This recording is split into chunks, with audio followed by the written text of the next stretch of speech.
हामी अहिले पनि यस्तो समाज यस्तो सोसाइटीमा बस्छौँ जुन जग्गामा चाहिँ फिटनेस र कन्टेन्ट क्रिएसनलाई अहिले पनि मजाकमा लिइरहेछ होइन। एन्ड अरूको इक्जाम्पल दिँदिनँ, म मेरै इक्जाम्पल दिन्छु होइन।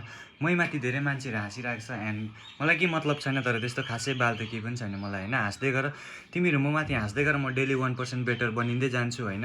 र त्यही 1%ले चाहिँ एक दिन तिमी र मेरो बिचमा चाहिँ डिफ्रेन्स ल्याउँछ होइन। आज चाहिँ हो मेरो 10K फलोवर च्यालेन्ज गर्नेको डे 42, 42 दिन भयो आज है गाइस। एन्ड आज चाहिँ नो वर्कआउट, किनकि आज चाहिँ हो मेरो रेस्ट डे, बेस्ट डे है। प्लस आज सन्डे हो, ह्याभ फन डे। अनि त्यही हो, आज हल्का फुल्का स्ट्रेचिङ एन्ड हल्का मसल अप सिक्ने है। एन्ड रेस्ट डे भनेर त्यतिकै बस्नु पनि भएको छैन होइन। अब मसल अप गरौँ, हल्का काम पनि छ घरमा है। अनि बिस्तारै स्ट्रेचिङ गर्दै गर्न थाल्छु, एक दुईपल्ट मसल अपको प्र्याक्टिस। र त्यति बेलासम्म सोसाइटीको माइन्डसेट चेन्ज हुँदैन जति बेलासम्म युथहरू उठ्दैन होइन। अनि हल्का झाडु हानेर र गाइस यहाँ चाहिँ बनाउनु हुँदैछ आमाले खाना, यता चाहिँ गर्नु हुँदैछ काम होइन। हल्का देखाएको अरे भिडियोमा, अन्त आमाले चाहिँ यता गर्नु हुँदैछ काम।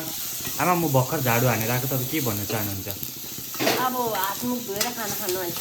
गुड गुड भन्नु चाहनु हुँदैन मलाई? म काम गर्छु घरमा।